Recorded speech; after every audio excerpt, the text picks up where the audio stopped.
तो मैंने senior Cambridge किया था, उसके बाद ग्रेजुएशन किया 3-4 साल यहीं दिल्ली यूनिवर्सिटी से। लेकिन उसके बाद जब नौकरी ढूंढने गए तो कहीं मिले नहीं, और एक तरह से बड़ी एक फ्रस्ट्रेशन रहती थी, क्या करें, ग्रेजुएशन हो गया, कहाँ नौकरी मिलेगी। तो हम लोग साथीगण सब बैठ करके यहीं दिल्ली के कॉफी हाउस में बैठ करके कोसते थे, यार ग्रेजुएशन हो गया, कहीं नौकरी नहीं मिल रही, क्या किया जाए।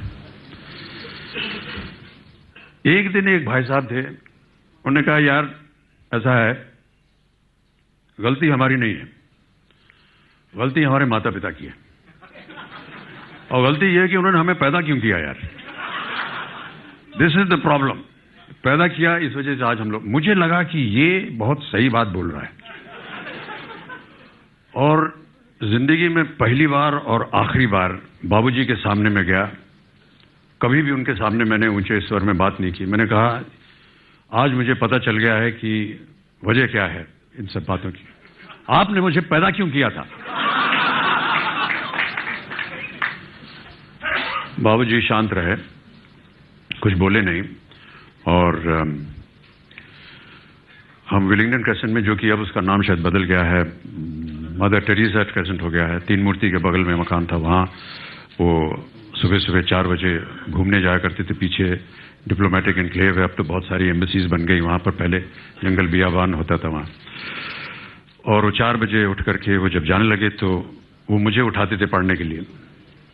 तो एक कागज छोड़ गए बिस्तर पर, और मैं जब उठा तो मैंने देखा कि उन्होंने एक छोटी सी कविता लिख करके, जो रात को मैंने उनसे कहा था, उसके उत्तर में उन्होंने ये कविता लिखी।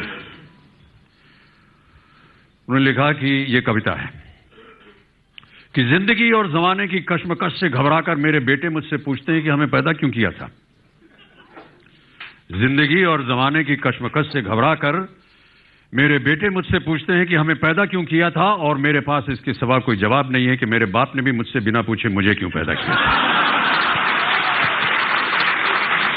और मेरे पास इसके सिवा कोई जवाब नहीं कि मेरे बाप ने भी मुझसे बिना पूछे मुझे क्यों पैदा किया था, और मेरे बाप को उनके बाप ने बिना पूछे उन्हें, और उनके बाबा को बिना पूछे उनके बाप ने उन्हें।